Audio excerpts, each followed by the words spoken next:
Jaila, ¿me escucha?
Good afternoon, everyone. My name is Graciela Ferreiro, and on behalf of the School of English at UAM, it is a great pleasure to welcome you to the third and final day of sessions, where the main focus is on teachers' competencies and professional development. Among today's presenters, we have two advanced students from the Cuban University, Universidad Central Marta Abreu de las Villas, who will share their academic study. Experienced teachers will enlighten us about diverse aspects related to teachers' development. The two previous days proved to be very rich in ideas and approaches related to teaching EFL. Once again, we expect a dynamic interaction with the audience through comments and questions channeled through the chat. As customary, the presenters will have 20 minutes for their delivery, after which there will be a period of questions. We kindly ask the speakers to stop sharing screen when they finish the presentation, so during the Q&A period, the audience can visualize their responses.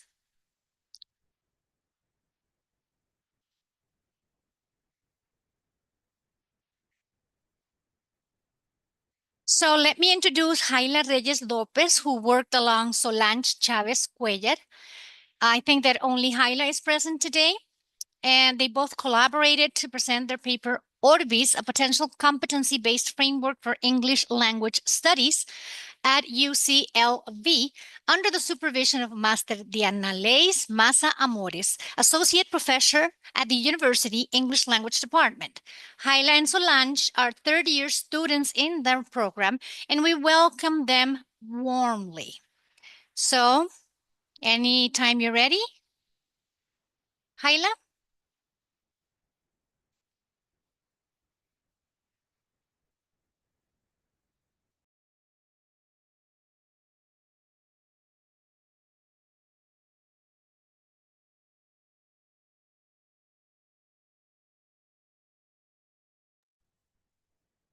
Ms. Reyes, can you hear me?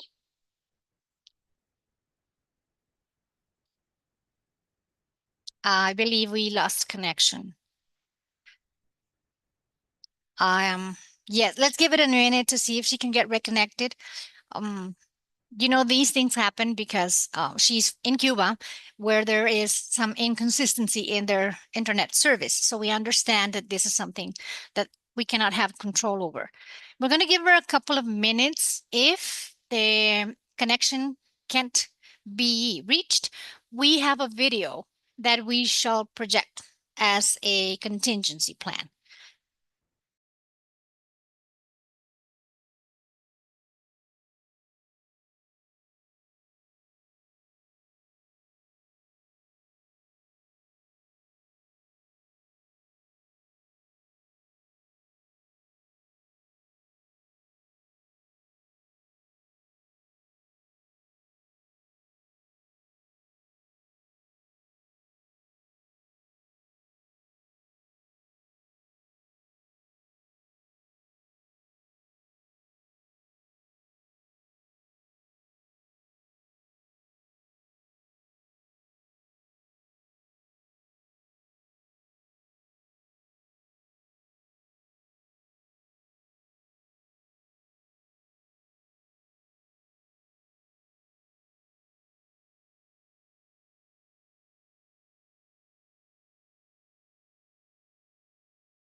We have decided that it would be best to just show the video because there might be some disruption in the service. So we're going to watch the video. Unfortunately, this means that there cannot be questions, but your comments are always welcome through the chat.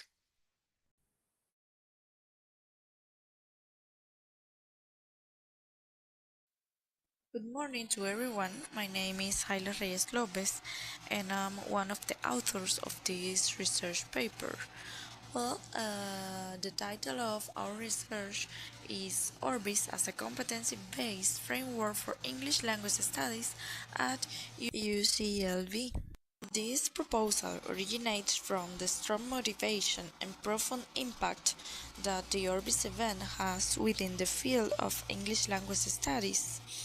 In this presentation, we will explore the integration of Orbis, a model United Nations simulation, as a competency-based framework within the English language degree course with a second foreign language at Universidad Central Marta Abreu de las Villas. And also, we will examine Orbis' pedagogical value, research methodology, and findings on its impact on language proficiency and professional skills development. Well, first of all, we need to know what is Orbis. Regarding its historical context, the methodology of these models originated at Harvard University in 1948, involving high school and university students. Currently, they are held in more than 90 countries and in all languages. This methodology was also applied in Cuba, and at present there are 5 Cuban models, which are Half Moon, Orupinar, Puentes, Onugaribe, and Orbis. In these models, students take on roles as country representative or political actors and must collaborate and negotiate with other delegates to reach agreements or resolve conflict. This strengthens their ability to lead, make decisions, and work effectively in a multicultural environment. Orbis, as a model United Nations simulation, allows students to develop skills like public speaking, research, negotiation, and teamwork. Now, the primary objective of this program is to develop the necessary competencies to enhance the academic training of foreign language students at UCLB English Studies. Orbis specifically contributes to the development of English language students' education at UCLV, both academically and personally. To shape the context for this study, the following research question was set forward. How to empower the English language studies preparation at UCLV in terms of professional competence development by making an academic use of Orbis. And in order to find the answer to that question, we have stated as main objective for this research to design a competency-based proposal to use Orbis as a framework to the English language studies at UCLB. The methodology of this research is grounded in a mixed method approach. This combines theoretical and empirical methods. Theoretical methods such as analysis and synthesis were employed to systematically review literature on competency-based learning, MOON frameworks, and language education. This allowed for the identification of key concepts, trends, and gaps in existing scholarship. Empirical methods included document analysis of the UCLB English language degree course with a second foreign language curriculum to evaluate its alignment with competency-based principles, semi-structured interviews with 7 English language professors to assess feasibility and gather insights, and a survey administered to current and former English language students who participated in Orbis. These surveys capture perceptions of the impact of Orbis on professional competencies language proficiency, and intercultural communication. Well, after analyzing the curriculum we can notice that it has as objective that graduates use both languages effectively, they mediate between Spanish and non-Spanish speakers, and they teach foreign language and Spanish to non-Spanish speakers. Also, the curriculum develops professional competencies, interdisciplinary and progressive design, and focus on autonomy and critical thinking. Um, this analysis reveals strong linguistic foundations. It emphasizes translation and mediation skills. However, it lacks structured real-world application mechanisms. Well, the selected samples for the interviews and the conducted studies included 31 students and 7 professors. All participants has direct experience with Orbis. This ensured relevant and informed perspective, and the participation was voluntary and confidential. Well, regarding professor interviews, as we mentioned before, 7 professors were interviewed, and they unanimously agreed Orbis enhances competencies, and also they recommended embedding simulation into courses. And finally, they recognizes and noticed that it exists logistical barriers. As previously mentioned, this research involved 31 current and former students of the English language degree course with a second foreign language at UCLV. The survey aimed to evaluate students' experiences with the Orbis program, assess its impact on their English language proficiency and professional competencies. The result of this study were that most of the students report significant gains in oral communication skills. Furthermore, the 74%, which represents the majority of the students, expressed strong enthusiasm for Orbis immersive simulation. Also, many students note progress in negotiation and intercultural communication. And finally, the 48% of the students, which represents less than half, reported significant growth in formal writing, indicating room for curricular enhancement. The integration of competency-based frameworks into language education necessitates a thorough understanding of existing curricular strengths and gaps.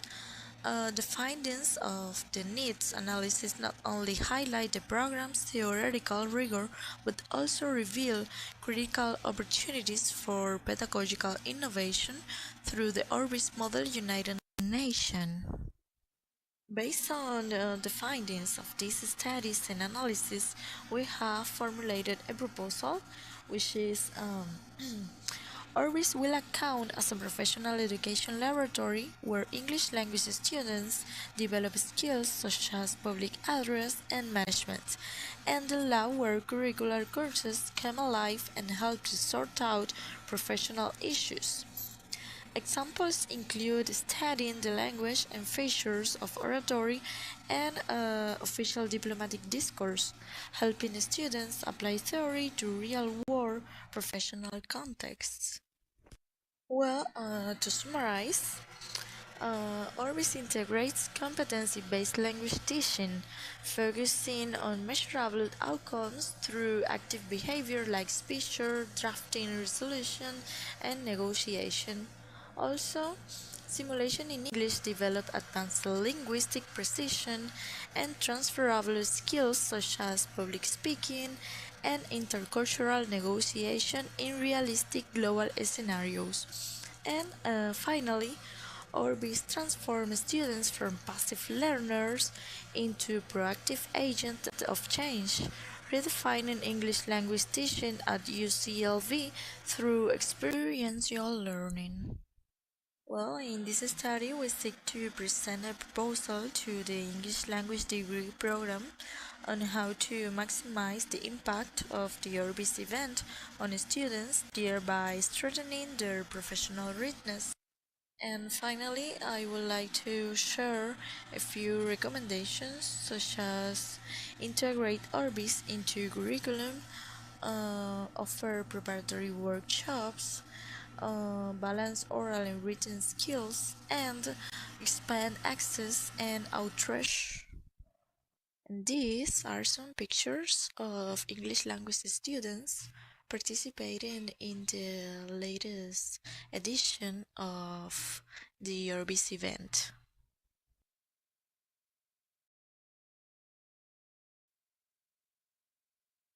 Good morning to everyone. My name is Jaila Reyes Lopez.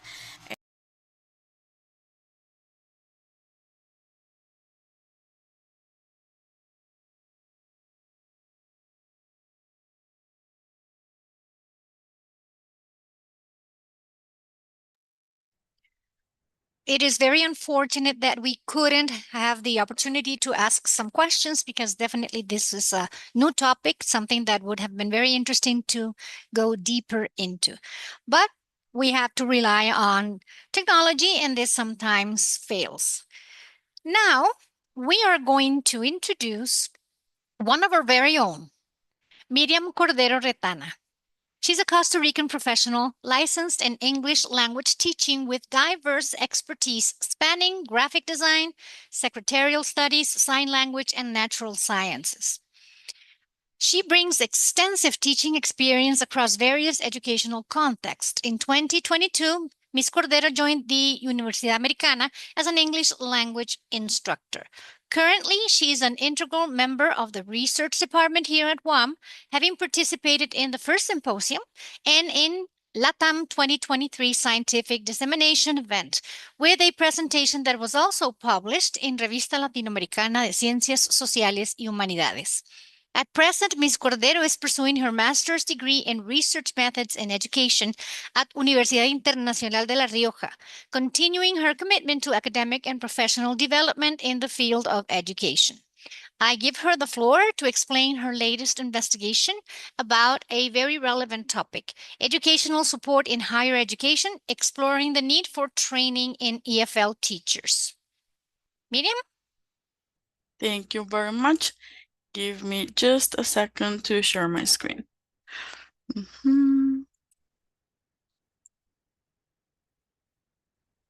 There it is. Well, good afternoon. My name is Miriam Cordero, and I'm going to talk about my study about educational support in higher education, specifically about the need for training English teachers.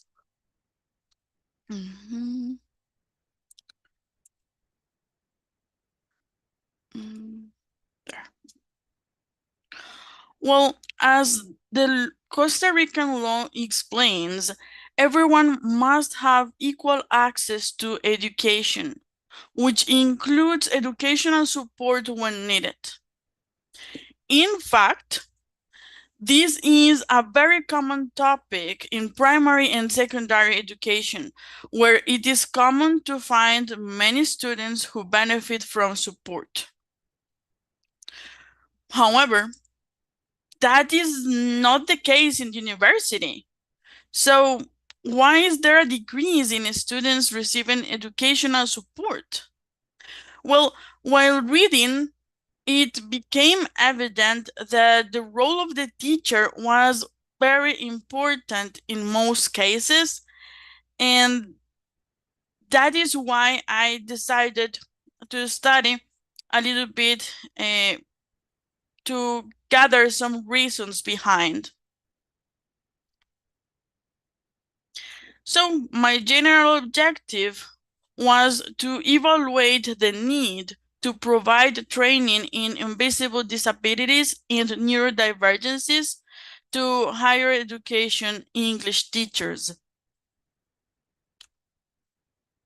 Then, to comprehend the issue better, it was also important to identify the higher education student population requiring educational support.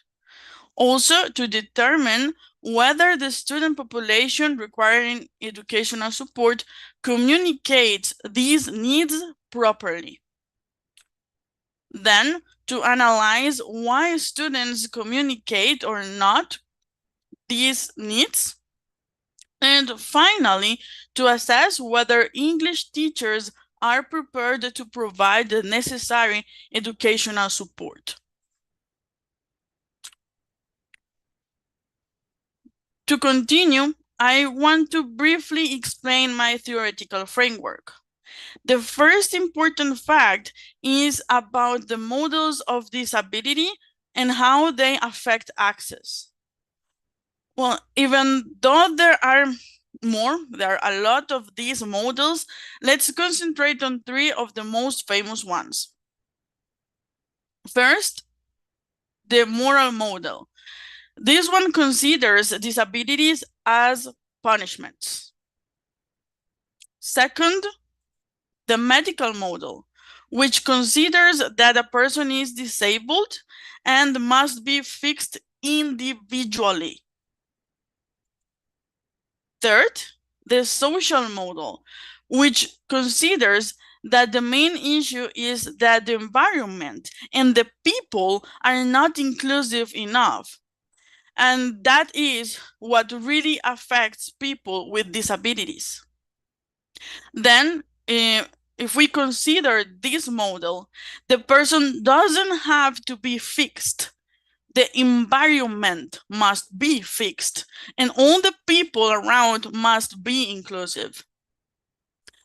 In general, many adults nowadays have grown up knowing and applying the medical model, which is considered outdated nowadays, because nowadays people are trying to promote and to follow the social model to be inclusive enough.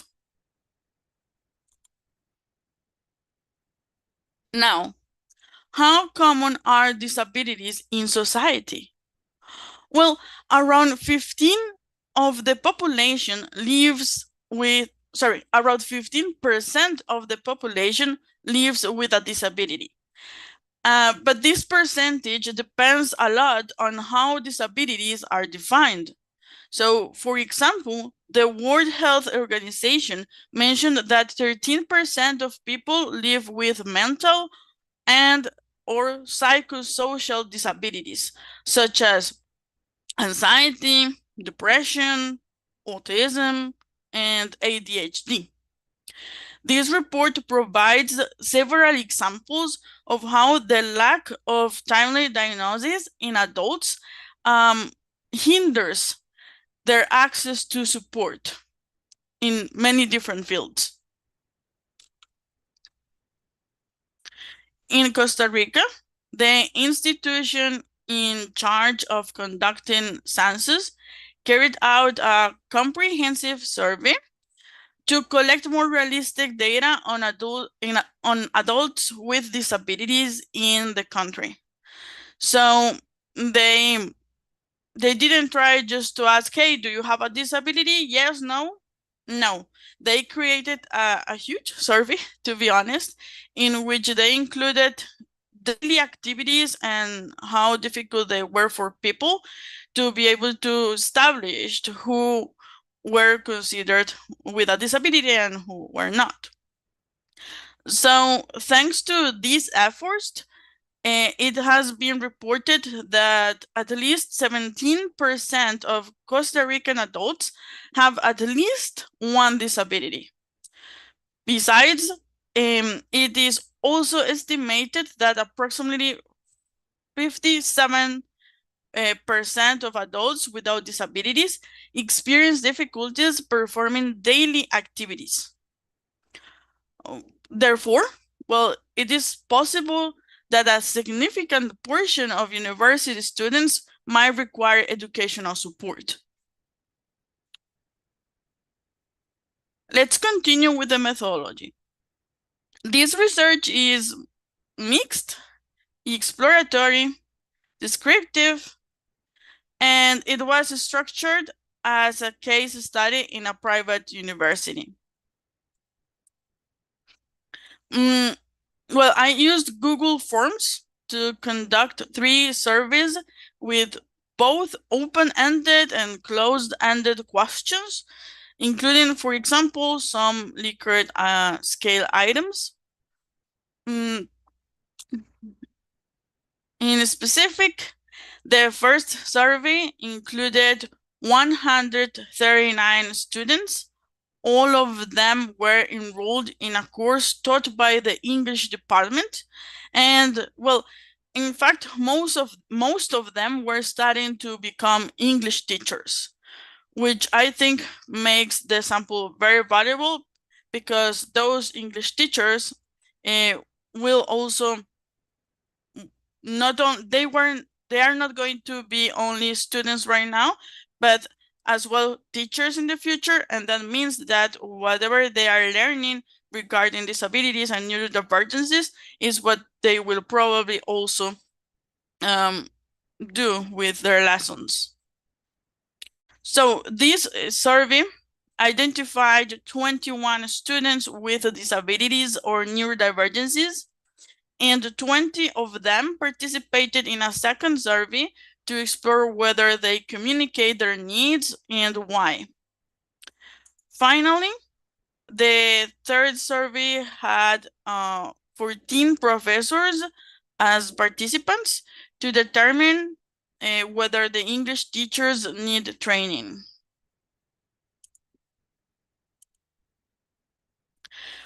Now let's explore the findings. In general, 29% of the students believe that they have a disability or neurodivergence, and 15% of them think they require support. Here it is important to notice that 15% have a diagnosis, while 14% haven't gotten one. They suspect they have it, but they didn't go to a psychologist or psychiatrist or any other professional. Interestingly, another 9% from the 71 without disabilities also consider they require support. If we consider all of this data, we can notice that it matches the census in Costa Rica.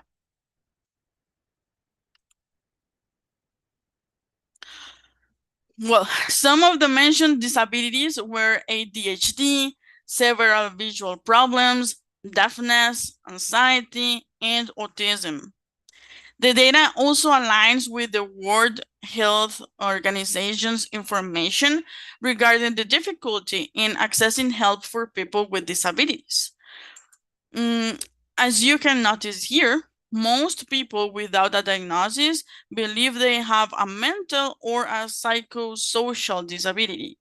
And in fact, some of them expressed that they were not sure about which neurodivergence they had because they cannot access a formal diagnosis. And well, the issue is that here in Costa Rica, the public health system doesn't offer diagnosis for most of these cases. And a private diagnosis might cost around $500. So they mentioned they didn't have the money to be able to try to access it. But well, now we have one of the most important questions. What kind of support do these students need? There were many different suggestions, but the most common ones were related to the teachers' practices and the materials. For example, they said teachers should upload the materials with enough time. Teachers should follow the chronogram they established during the first week. They also need to add practice instead of only theory. And deaf students also mentioned that they need teachers to learn a sign language, basic sign language, or maybe hire an interpreter. About the materials, students explained that they need better materials. For example, they need larger fonts, different learning styles, less overloaded slides, and clear written instructions that they can check later on if they need.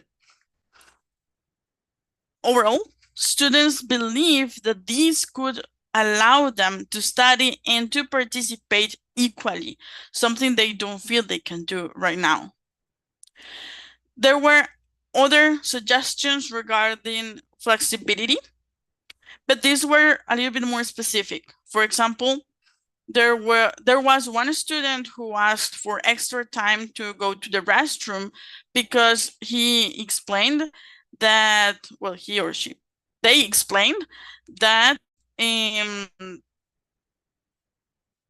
the pain that the person usually has is too much, and sometimes they need to go to the restroom just to try to like relax, and this person needs time to be able to do so. So that was a little bit more specific. And the other one was about extra time for tests. And to be honest, I thought I was going to get a lot of this as an answer, but in fact, only 2 students asked for extra time for tests. All the others focused on the teachers and the materials.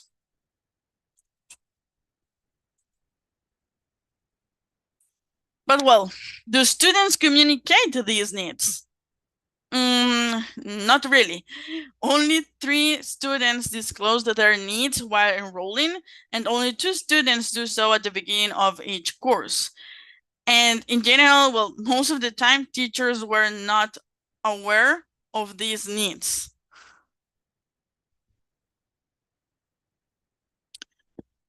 The scenario changes a little when we talk about the lessons during the course.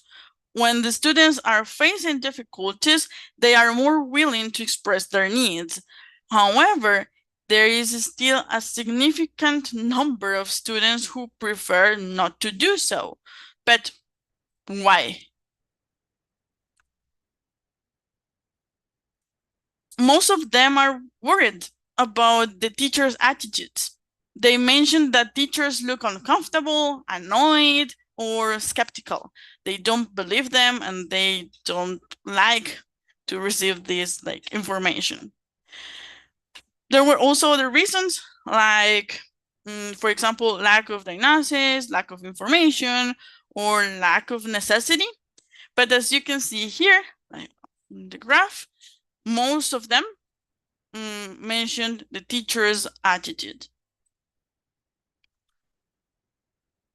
An important observation is that the students who shared their needs from the beginning think teachers have positive attitudes. But the students who share their needs only when they were facing difficulties think that the teachers do not care. So this means that the moment in which teachers are notified may enhance or hinder the communication. Probably, teachers prefer to know from the very beginning this kind of information.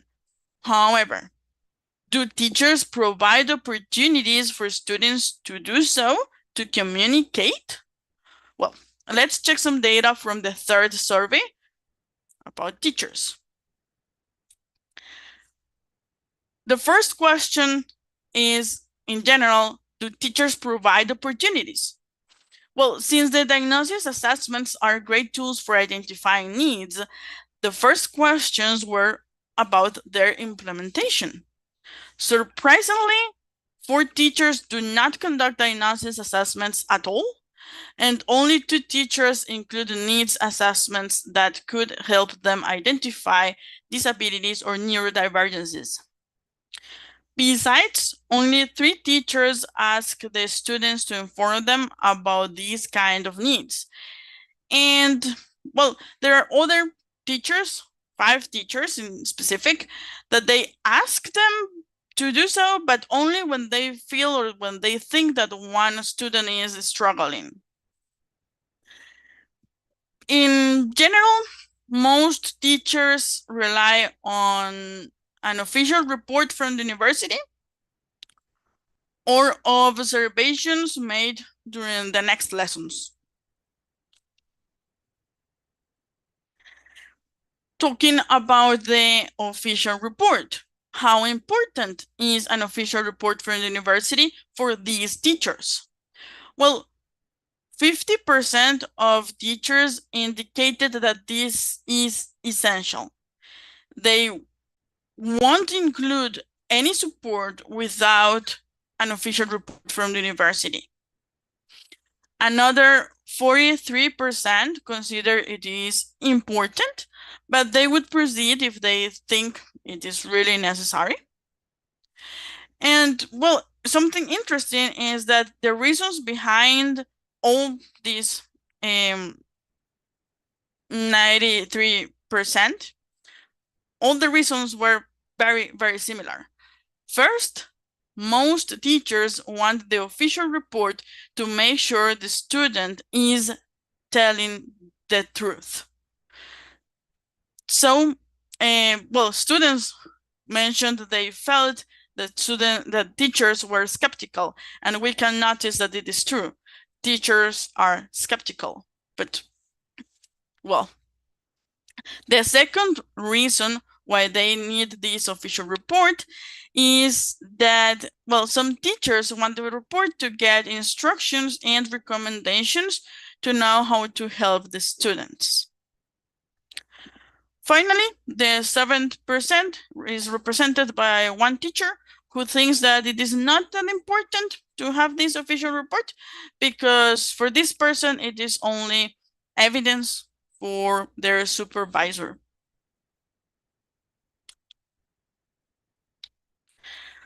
Then, are teachers prepared?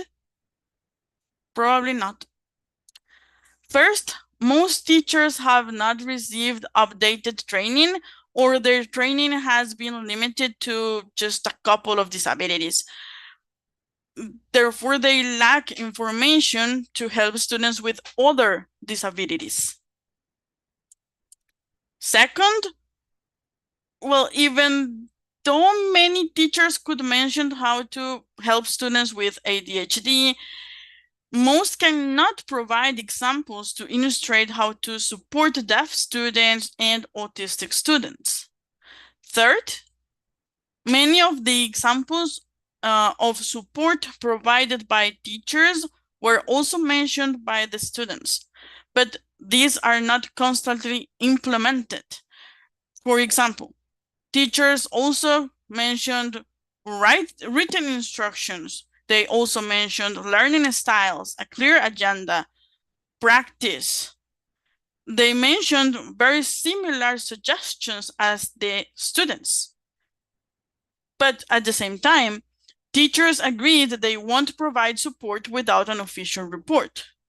So this suggests that most teachers still work under the outdated medical model of disability in which they apply support only to an individual instead of fixing the whole environment. Most of these are, well, simple actions, like writing the instructions instead of only saying them. And these simple actions were mentioned by both students and teachers. They could be implemented, included all the time, but they are not included all the time. And teachers consider they need a report, an official report, to be able to implement these simple actions. In conclusion, professors need training to effectively provide equal access for all students, including demonstrating openness to communication. And to achieve this, content strategies involving people with disabilities are recommended to sensitize teachers to inclusive educational practices.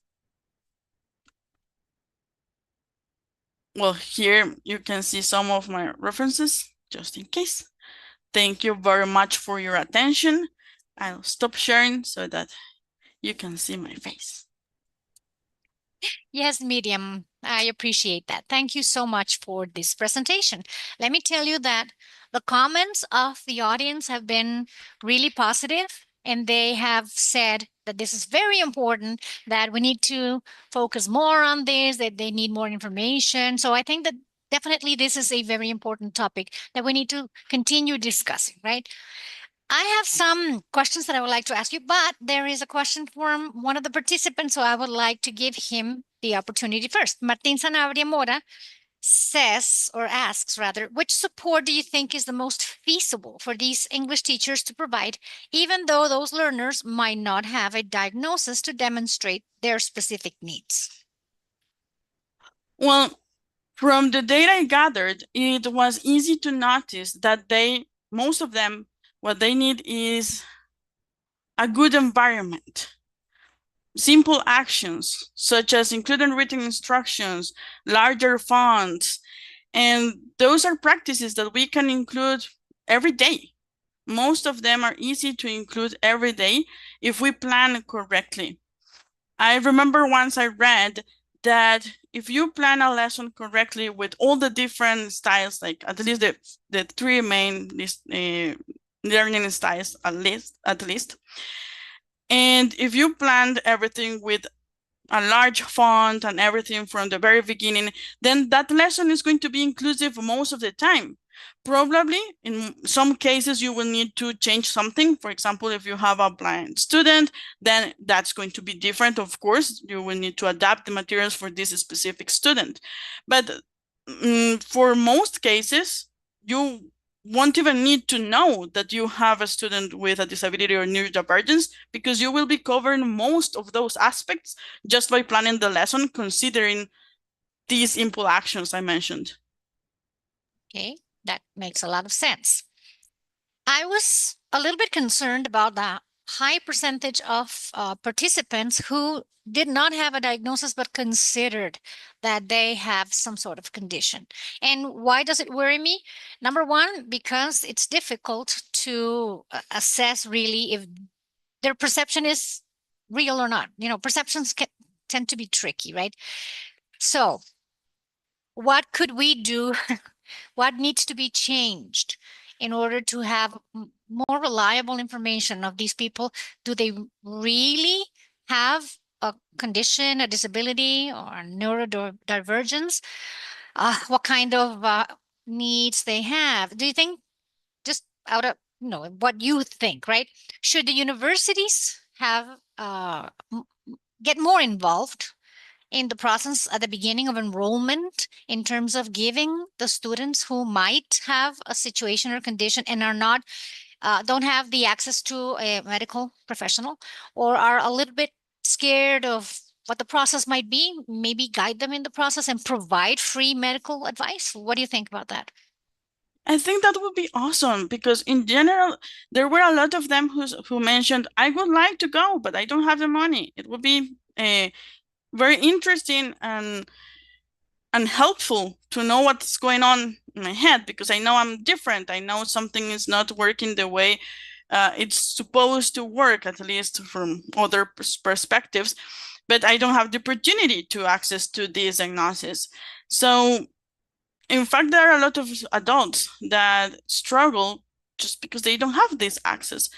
That was not within my scope because I didn't have like the resources to, but in fact, there were other comments about this involvement. About, I think, 3 or 4 students, they mentioned something related to it. Like, I would like that the university gives me the opportunity of understanding what's going on, and maybe they could have like a psychologist or something like that. I don't know. So I think that would be a very good solution, not only for them as students, which To me, that's what really matters. But also for us as students, as teachers, also for us as teachers, because then we will be able to help them better too during their journey. Thank you. Radical Dreamer asks, what are the main barriers that prevent teachers from applying inclusive practices in their classrooms? Well, I think there are many different aspects. One of them, large groups. I think it's not a secret that most of us have a lot of students at the same time, and we love them all, but it's impossible to help them all the way we wished we could. In fact, in many institutions, it's considered that English teachers should have even less students to be able to help them correctly. Sadly, that doesn't happen very often, at least not here in Costa Rica, but that affects a lot, of course. What another aspect is related to the medical model I explained. We adults, we were raised by thinking that we had to fix individual people, each individual person, let's say, and we were never taught how to implement inclusive environments for everyone just because everyone deserves an inclusive environment, which is what this social model establishes. I think changing that way of thinking is really difficult because sometimes we just, I don't know, it's like, no, why would I add a large font for every single presentation? Maybe nobody will need this large font. And maybe, but how can I know? I didn't ask all my students one by one, hey, can you see this font? Is it okay? Can I use this one specifically for all my lessons? Or maybe it should be bigger? What do you think? We don't do that because we don't have the time to do that. So if we include a large font for every presentation, we can be sure that every presentation is going to be inclusive in that aspect. And well, as I told you, if there's like a more specific situation, we can adapt the lesson for that specific student, of course.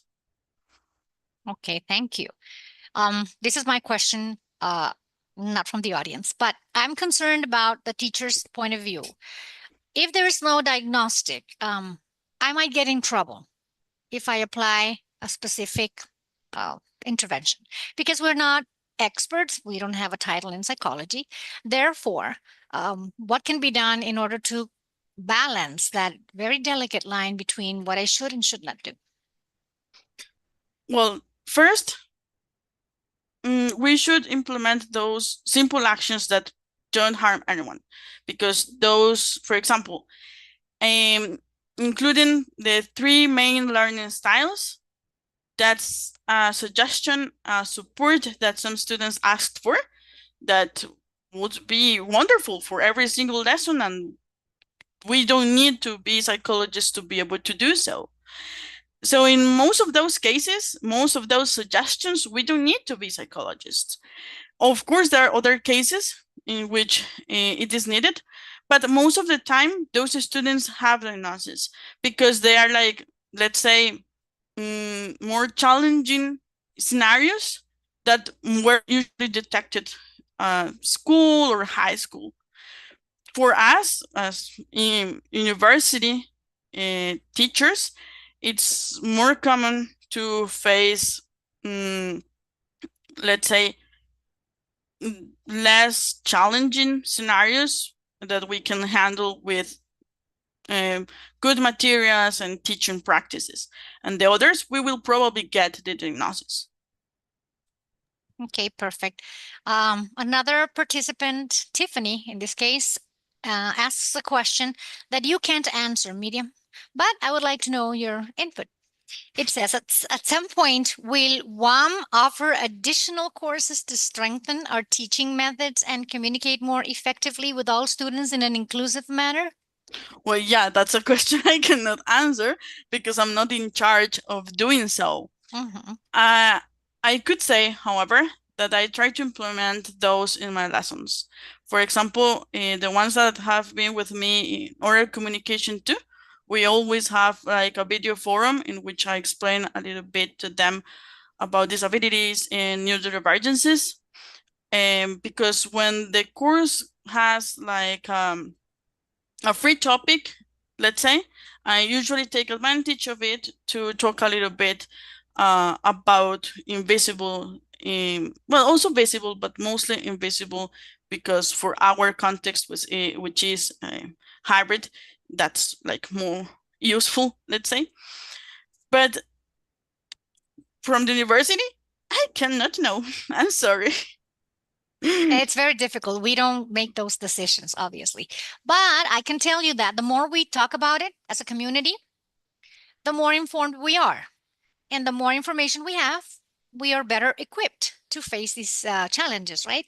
So I think that even teachers individually can, in their own classes, when they are they're training future teachers, they can include these topics a little bit more to create more awareness, right? And also as a responsibility that we have, because teachers need to be always updating information, and you have to be always finding out what is new. It's a never-ending process, right?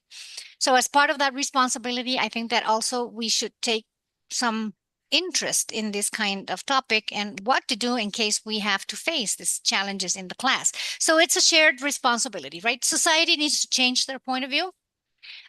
Universities need to prepare their students a little bit better in terms of inclusion. Professors who are facilitating subjects such as didactics and methodology should also encourage their own learners to explore these topics, right? And maybe together. And of course, people who have special needs also can get involved, be more outgoing, sharing their needs or their beliefs, etc. So I think it's it's a communal effort. As a community, we might make the change. So thank you so much. Very interesting information, Miriam. A very important topic.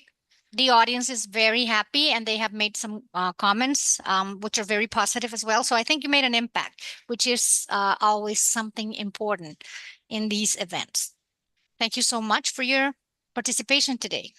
Thank you for having me. Okay, now it is my pleasure to introduce the next speaker. He is Master Mario Alpizar Rodriguez, who is a professor and researcher here at the School of English at Universidad Americana. He also works in the Institutional Supply Department at Instituto de Desarrollo Rural de Costa Rica. He has over 9 years of experience in university teaching and 14 years in the public function with the state. He holds a master's degree in education with emphasis on university teaching from Universidad de Costa Rica and a degree in teaching language, English teaching language, from Universidad Americana. His research interests focus on the use of technology and digital competences in English teaching. He's currently pursuing a degree in business administration at Universidad Estatal a Distancia. Today, Mario will share with us his latest research on piloting, validation, and definition of a self-perception instrument for university teachers' digital competences in English language teaching in Costa Rica. So welcome, Mario. Good afternoon. Can you hear me? Yes. Loud and clear. Very good. Thank you for having me. Thank you for the invitation to Universidad Americana and to the School of English. I will share my screen.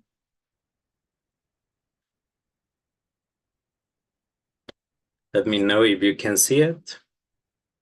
Yes. Yes, it's visible. Thank you. All right. So, all right, guys. Good afternoon, everybody. My current research is named Piloting, Validation, and Definition of a Self-Perception Instrument for University Teachers, Digital Competences in English Language Teaching in Costa Rica. Okay, so this research is currently under revision, by the way, by some annex magazines and index magazines as well, right? So A little bit of the introduction. This article serves as a continuation of the previous research, actually, the previous publication named A Systematic Review and Measurement Instruments of Digital Competence of University Teachers in English Teaching Majors. And it is also derived from my postgraduate thesis at UCR, La relación entre las competencias digitales de docentes universitarios de la enseñanza del inglés y el uso didáctico de las TIC, un estudio en Costa Rica. So,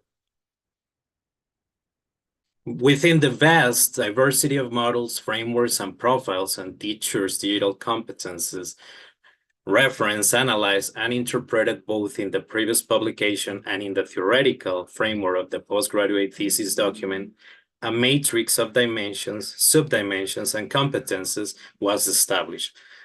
The list that you see there are the different frameworks, models, and profiles that I analyzed, and actually I had the matrix afterwards. So they are from different regions, Latin America, Europe, and the USA, right?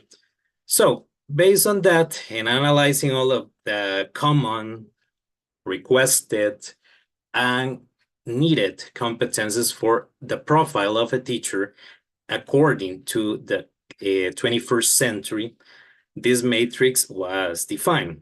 So the first dimension is basically digital literacy, and it has 4 subdimensions. The first one related with information, basically how to browse, search, and filter information from the web and use different tools and websites that are reliable in order to get information. The second one, the second subdimension within digital literacy was communication and collaboration. Basically, the tools that we use every single day in order to keep or maintain communication among our students and with our colleagues or the community, right? Basically all the tools, and also some aspects related with the characteristics of the profile of a teacher according to the current century. Third one, the third subdimension, creation and manipulation of digital contents, right? Basically, what are the documents that we can use, the different formats and archives that we can use nowadays within the digital or the virtuality context that we have. The fourth subdimension was defined as technological devices. Basically, the use, administration, and support that we give to our equipment, laptops, PCs, tablets, smartphones, even external storage or online storage as well. And as well, if we as teachers, we have the basic technical knowledge, right, in order to keep these equipments working. The second dimension was defined as security, the security to the user and the security to the data of the institution that we're working with, right?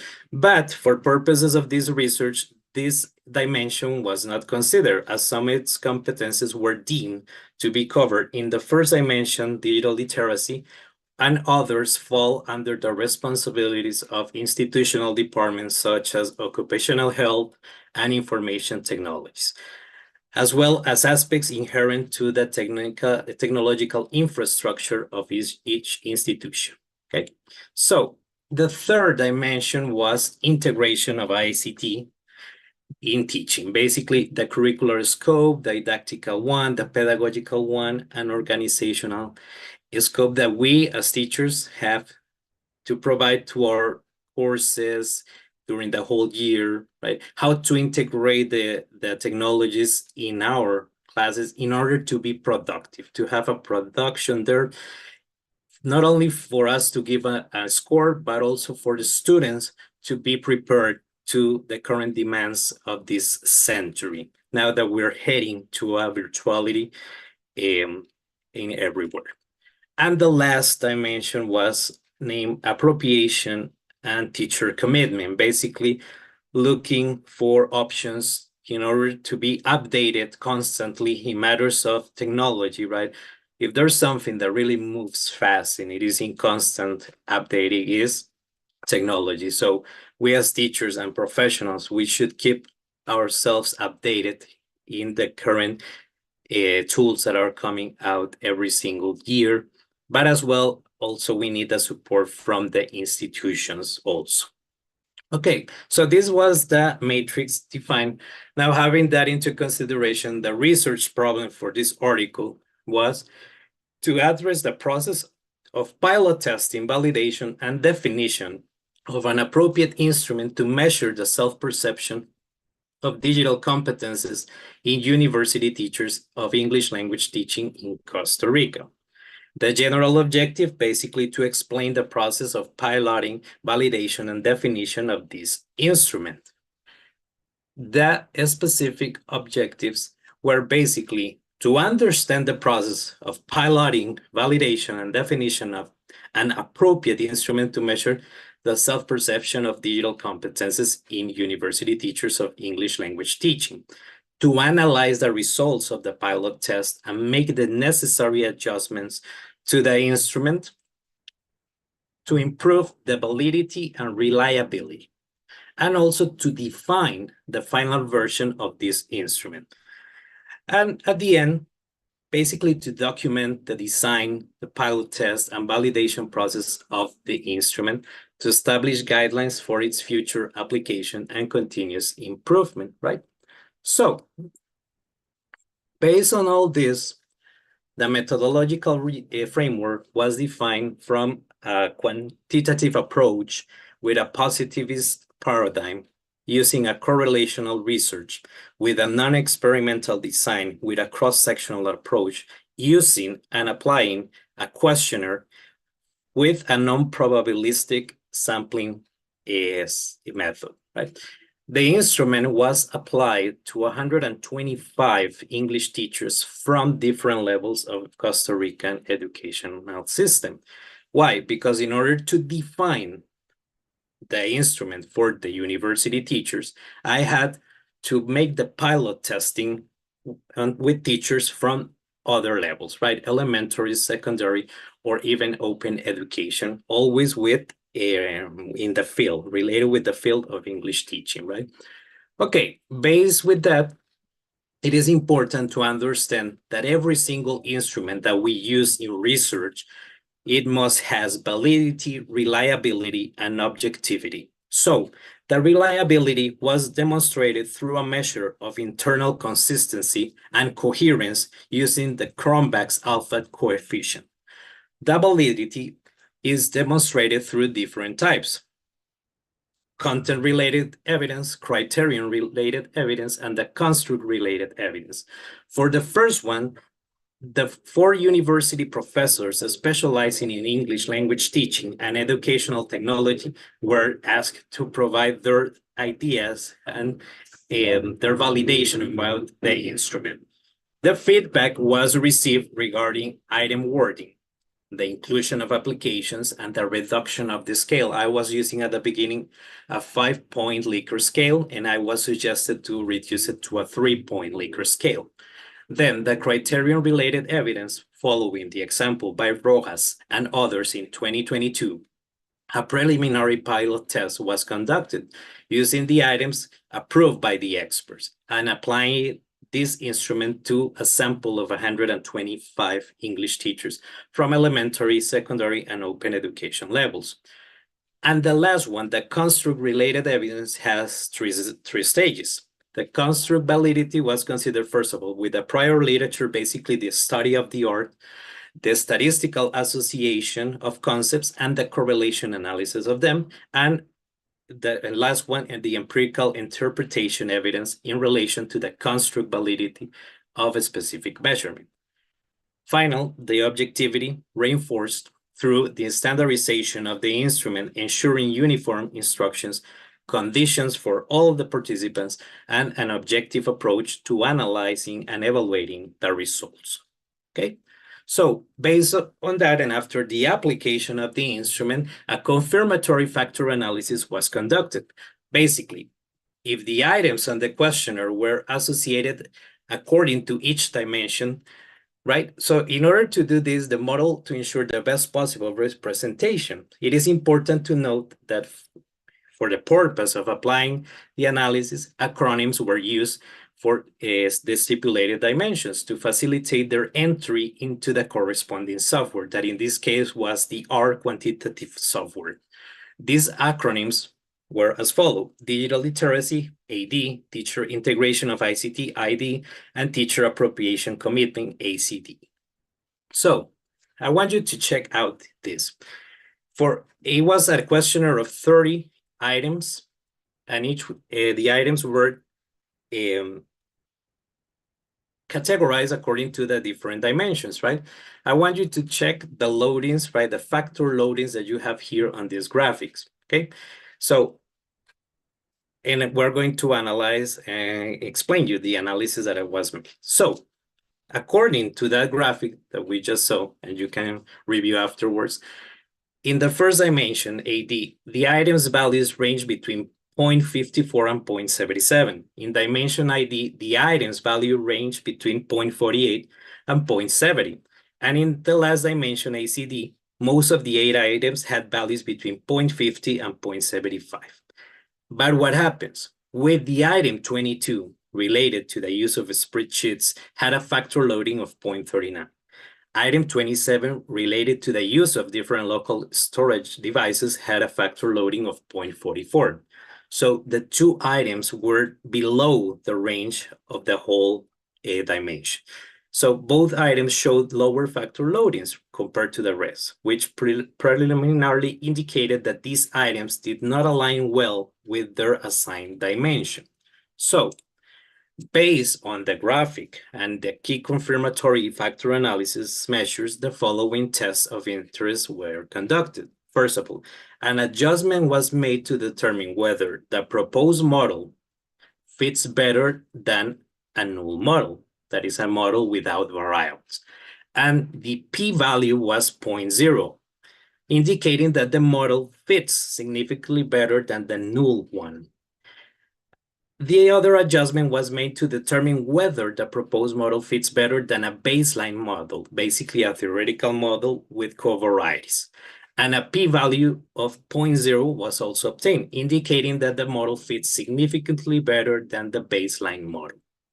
Okay, so both results together indicated that the proposed model is superior to any simple model that could theoretically be proposed. However, in addition to the above, although the model fit better, the level of model fit within the collected data was further verified with other measures. As you can see there in the table, it was used the comparative fit index and the Tucker-Lewis index as well, having a 0.73 and a 0.70 correspondingly. So it is important to note that both fit measures yielded between 0 and 1, where the closer value is 1. The better model fit and values around 0.9 are considered acceptable. So, however, in both cases, it was observed that the evaluated model did not optimally fit the observed data, which prompted a thorough analysis of the collected data. So what did I do? And I actually had to look for further assistance in the statistics with coworkers. So the first step taken was to explore the data to determine how many dimensions actually were correctly or suggested based on the graph generated with the aging values obtained, which yielded the following results. I want you to check on this graphic. The aging values, the result is 7. So according to this, basically, I had the chance to fit the different items in 7 dimensions. But remember that I was proposing 3 of them. And according to the sedimentation plot, the optimal coordinates, the optimal coordinates were 2. Okay, so basically it will fit better with just 2 dimensions. Okay, so considering that the goal was to optimize the 3 predefined dimensions that were these were used as a reference for internal analysis and to achieve a greater consistency in the whole instrument. So I had to perform the analysis based on the classical test theory and the items response theory indicated by Martinez and others in 2014. So I want you to pay close attention because this is the what I did with the first dimension, and also the same process was performed to the rest of the dimensions, to the other two ones, right? So I want you to pay close attention to this. So according to the classical theory test, as stated by Martinez and others, the Cronbach's alpha for this dimension was 0.85, which is an optimal result. When analyzing what would happen to this measure if any item were removed, it was observed that this measure will decrease in general in the dimension. So according to CTT, no item should be eliminated for this dimension, right? Okay. So, and it was the same with these other ones, right? So now that we have the CTT, according now to the item response theory as well by Hernandez and Martinez and others, when dealing with polytomous models, meaning that models with items that have more than two response categories, a partial credit model should be used. So initially, it was necessary to determine which model fits the dimension best. The hypothesis test indicates that two-parameter Rasch models best explain the dimension, having the results, basically 19.3 and 37.4, right? With a p-value right under 0.01, okay? So once the model was identified, the aim was to ensure that the cutoff points between the responses of the items were at a similar distance, and that they were not overlying skew toward the positive or the negative side of the measured competency. So in order to explain this, I will do it with these graphics.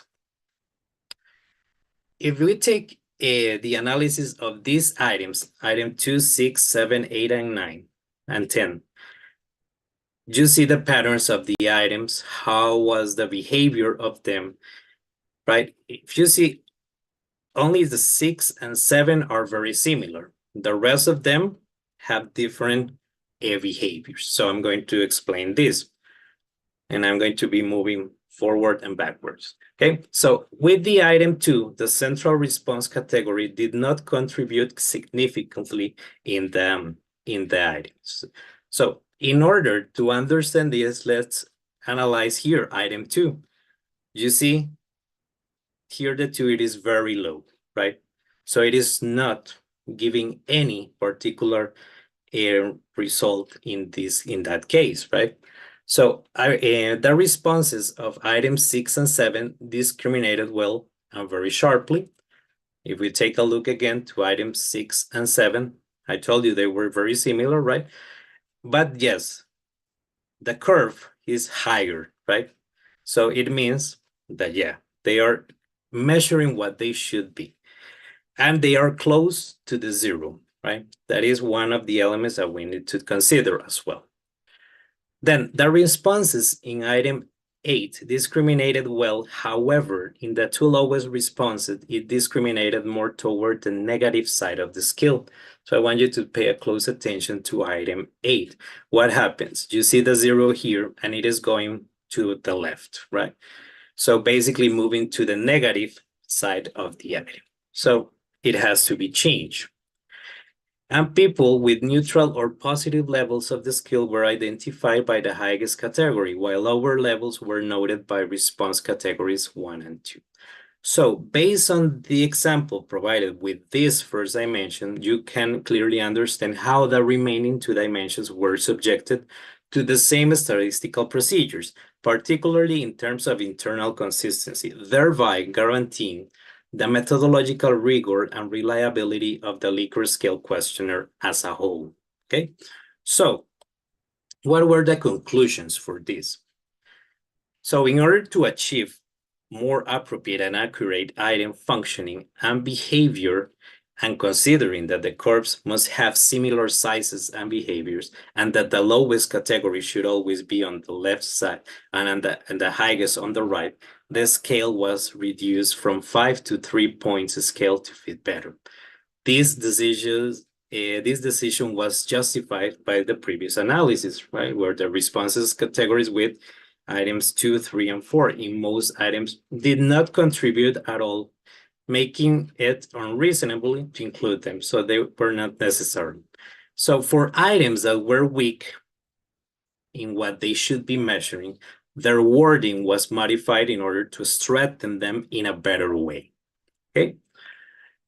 Items 22 focus on the use of spreadsheets, and item 27 related to the use of different local storage devices were eliminated at all, because their removal increased the internal consistency of the instrument according to the Cronbach's alpha. Furthermore, it was suggested to incorporate two additional items, one related with the basic knowledge of network functionality, and another one linked to the use of different operating systems, right? And Ubuntu, Microsoft, right? And so on. The questionnaire design underwent a rigorous validation process, proving to be a reliable and appropriate tool for measuring teachers' self-perception of digital competences. However, some items were adjusted or removed to improve the coherence and accuracy of the instrument. As well, it is recommended that educational institutions develop continuous training programs in digital competences for English teaching educators, prioritizing the use of ICT in innovative didactic strategies. To gain a broader perspective, it will be beneficial to replicate the study with a larger and more diverse sample, including teachers from different regions in the country, right? Different levels, different modalities. Okay, so it is suggested to continue evaluating and refining the questionnaire as educational technologies and the required digital competences for teaching English as a foreign language evolve. It is also recommended that educational institutions create spaces for exchange and collaboration among teachers to share experiences and best practices in using ICT for teaching English. Okay. And you have here the references for this presentation and for the current publication that is under revision. Okay. So guys, thank you very much for your attention. Now I am open to your questions. Thank you, Mario. There is one question. Malitzin Turrent. I am a beginner just starting to approach research. I would like to know if your research is qualitative, comparative, or qualitative correlational. Thank you. Sure. All right. This one was a quantitative research, right? That was the methodology used and applied. It was a correlational design, yes, right? The final idea was, in this case, because it is a research of different phases, right? So first, the instrument should be defined at the moment before being applied to the population of university teachers, right? But yeah, the design was correlational in order to check the consistency of the internal items that were appropriate and according and coherent to the dimensions that I assigned at the beginning, right? Thank you, Mario. Okay, this was a very thorough explanation of the process that should be taken when validating an instrument, which is awesome. I wonder, why is it so important to measure or to have an instrument that measures the teacher's digital competences? Well, we have, thank you for the question, very good one.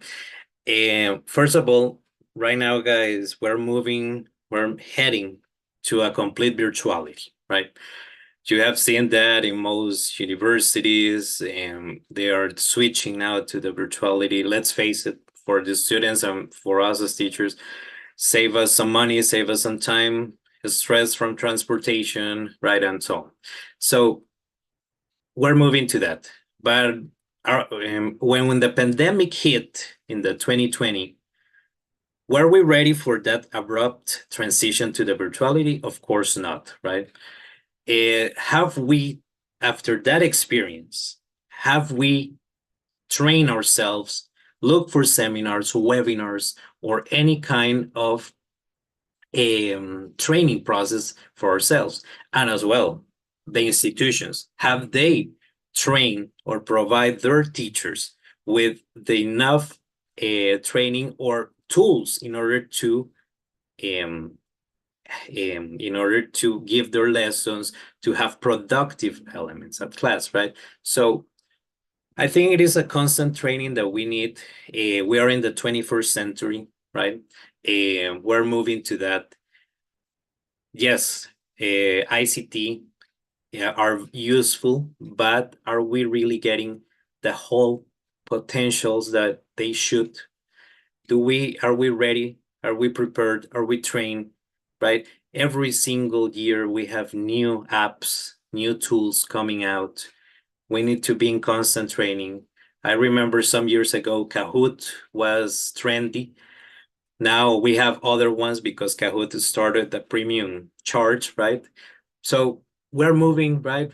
We need to be constantly updating and so on, right? So these digital competencies are necessary in order to migrate to these virtual environments, and of course, to, in our case, right, to form good professionals with critical thinking. Now with the AI, right, it is another point where we have another tool that we have, not just for copy pasting, right? No, you can use AI in order for help you and as a tool, right? So yeah, basically. Okay, very nice. Now, getting involved with the use of technology is easier for the newer generations, let's say. So younger teachers probably have it easier. What about older teachers who are somehow reluctant to try this new? What would you recommend for them? Yeah, of course. Yeah, it is important that we have two populations here, right? As you mentioned, right? They are digital immigrants, right? The ones basically the generation before the 90s or 80s, right? That they didn't were raised or were not raised at the moment that the new technologies came out, right? And also we have the other generation that are the digital natives, right? The ones who actually grew up during the 90s and so on from this and so on, right? So we have those two populations. So yeah, as you mentioned, it is very difficult, complicated for the digital immigrants, right? And they are reluctant sometimes, many times, in order to adapt to these new environments, these virtual environments. So I will suggest, right, as we or the institutions train their collaborators, right, in matters of soft skills, they need to encourage also to train these teachers, provide them not only with theoretical things, but give them the theory and also to apply the practical part, right? So moving from the theory to the practical elements, right? So maybe with cases, practices, experiences, right? Discussion groups, right? With the colleagues in this from the same institution, right? Those simple acts, right? They could break those barriers that this generation has, right? Thank you very much, Mario, for your presentation today. We really appreciate it. And Thank you. now we move on to our next presenter, Abril Chacón. Abril is an English teacher at Universidad Americana, as well as an instructional designer working for the Learning and Development Department at Amazon. She holds a bachelor's degree in English language teaching and several certifications in virtual design and curriculum development, a C1 TOEFL certification, and she recently had her licenciatura dissertation. She holds over 8 years of experience in teaching in educational and corporate settings and 5+ years as an instructional designer. Abril focuses on inclusive methodologies for adult learners, particularly those from underrepresented groups or with limited language proficiency. She is committed to promoting innovative, engaging, and accessible English language learning experiences. So for her participation in this event, Auril is going to present her academic research project, which explores the application of instructional design methodologies in the field of formal education, specifically to create more effective lesson planning processes. So we welcome you, Auril, very warmly. Hello, Professor. Thank you so much for that introduction. I should be able to share my screen, right? Yes, please do. Okay. We'll ask you to stop sharing when you finish. So in the period of questions and answers, we can see you when you give your responses. Sounds good. Yes, right. we can see it. Very You're good. able to see it. Great. Okay. Well, yeah, as the Professor Graciela mentioned, I will be sharing my project, and my topic was specifically the ADDIE methodology, which is something I have worked with for many years now. And yeah, so my project was about the implementation of the ADDIE methodology, is a part of instructional design for lesson planning, and I worked with pre-service teachers and Universidad Americana. So I will show you what this was all about. And basically, I started off by thinking lesson planning, right? This is one of the most time-consuming tasks for a teacher, but also one of the most essential ones. It's something that we have to work on either weekly or monthly, and it's a non-stop kind of task. So I was looking for ways to bring more efficiency to the process to impact both the learners and the teachers. And as you can see here from my project overview, basically my main purpose for this project was to introduce different tools and strategies. They are grounded in instructional design, which is a whole specialty on its own. It might sound like regular lesson planning or regular instructions, designing of instructions, but it's actually a specialty on its own. And it can help to reduce efforts. It can help to have better usability of resources and in creating teaching materials as well. This work to me was significant because it can help teachers through different types of analysis to understand what they need to do in order for their materials to be more impactful, and having pretty much like a mindset change from planning as a checklist to planning lessons as a thoughtful design process that can improve how students learn and how they become part of the learning process as well.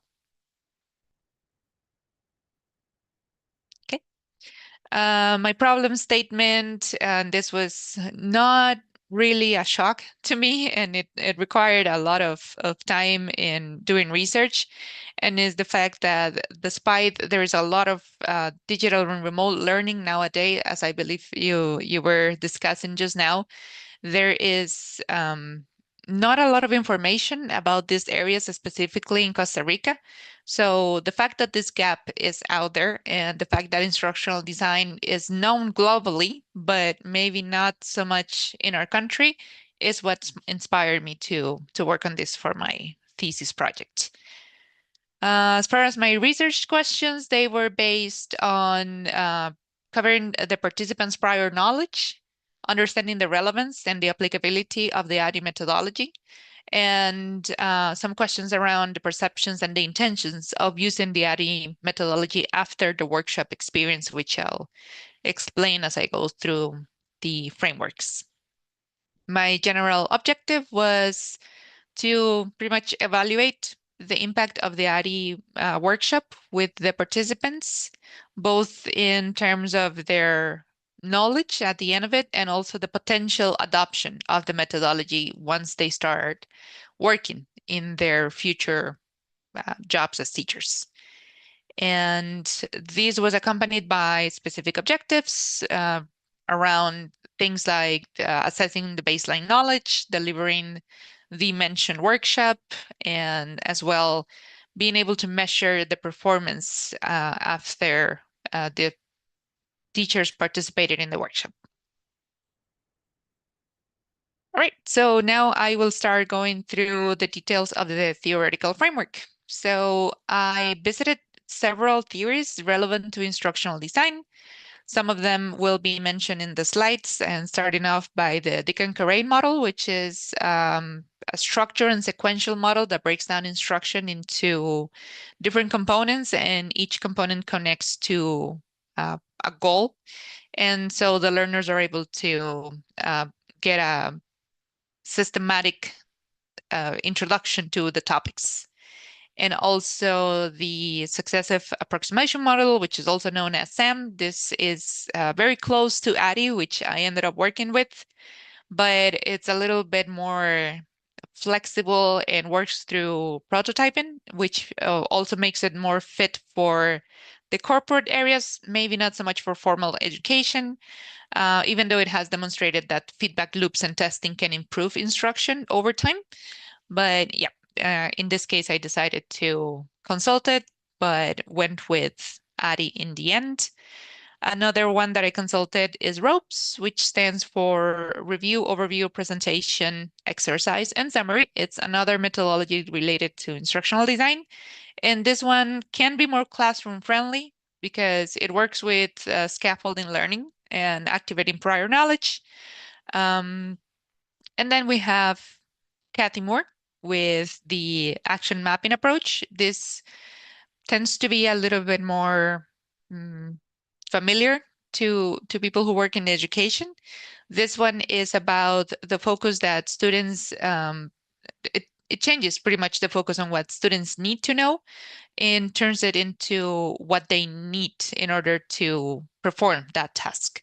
So it's kind of closely related to the task approximation models and that kind of format. And so lastly, we have ADDIE, which is the methodology I decided to work with. This stands for Analysis, Design, Development, Implementation, and Evaluation. It is a very classic model known for many years, and it is known for being adaptable. It offers a structure, but it also contains levels of flexibility, which make it a good fit for a classroom and for working with students. And it has different ways to balance what can make learning into an ideal situation for both the teachers and the students as well. Okay, so I also consulted some evaluation models, which were important to the framework as well, because it allowed me to see how the learning process was happening and the impact to the participants. So I consulted some of the models such as Kirkpatrick's, which works with reaction of how participants feel about the training. It works with the learning experience and what they actually learn. It works with behaviors and if they are able to apply what they learn in real life situations. And of course, the results to see the impact. Then we also have the CIPP model. This one is a more systematic approach to evaluation, working with context, input, process, and product. And this one is well fitted for evaluating more like entire programs instead of smaller learning experiences. Then we have the Kaufman's model of learning evaluation, and this one builds up on Kirkpatrick's a little bit, but it adds an additional level, which is related to the societal elements of the learning experience. And so, for example, it would question how a training experience impacts the larger system of the community. So, following to that, I'm going to talk about relevant studies that were consulted to form this framework. And once again, this required some long hours of research. Luckily, I was able to find a few related projects. For example, Gonzalez in 2022. This one was all about initial teacher training and focusing on how the pre-service teachers that participated were able to engage with the methodology while planning a lesson. Then we have SICAN in 2014.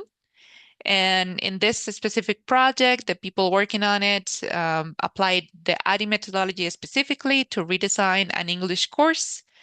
And they took a reference on understanding how ADDIE could be used to enhance the instruction in that specific context. Lastly, I'm mentioning Avendaño in 2024, and this was a very recent study, luckily, I was able to find, in which they use ADDIE in a vocabulary teaching program at primary, elementary level. And it demonstrated that ADDIE was a good approach to adapt to younger students and to reinforce age gaps among different groups.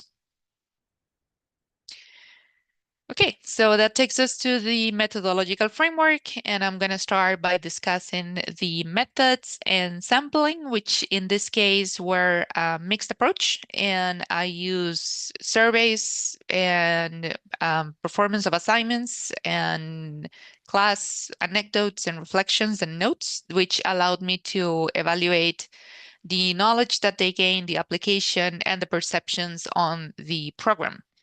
So as you will see in the following slides with the findings, I will have some data regarding how that took place. And if you recall the research questions we were discussing a few minutes ago, one of the things I wanted to analyze was the initial understanding of the ADDIE methodology or instructional design. So I shared a survey with the participants prior to the workshop, where I asked them, how familiar are you with the topic or the concept of instructional design, as well as the concept of ADDIE. And in both cases, you can see that most of the participants said not to be too familiar with both concepts. Then we have the workshop implementation. And in this one, I use real lesson planning scenarios to demonstrate the application of ADDIE in formal education. And participants got to apply each state of the methodology in their own projects as they developed through the workshop. So I was able to ask them which phases of the ADDIE methodology were more relevant, and we have the results right here. Then we have slides talking about the performance, and in which I analyze their demonstrated ability to complete each one of the stages of ADDIE with the use of mock scenarios. So I asked them to do a full needs analysis and a full lesson plan, and then the application of that lesson plan into developing a lesson with a new tool that was introduced to them. So those were the 3 assignments I worked on and I worked with the audience in this case. Then we have the perception of the workshop, which is clearly very important. And in here, I was able to learn that they reported getting some clarity and some confidence as they progressed through the structure of my workshop in regards to ADDIE. And they appreciated some of the tools that they were gaining and how they were becoming relevant to their future careers as teachers. And that takes us to the intention to apply ADDIE, right? Because one thing is for them to learn it and to feel confident with it, but I also was curious to know, do they plan to apply it in their future careers and once they are graduated? So we have some results here saying that very likely and extremely likely. However, as you will see in the limitations, there were some concerns regarding how applicable it would actually be, depending on the environment, the setting, or any other particular challenge that they would have given by any specific institution. So that takes us to the limitations. And as I was saying, there were some concerns in regards to how they were going to be able to perform and to use ADDIE. There was also some bias, concerns for bias in the survey itself. as well as the lack of empirical research, which was mentioned before.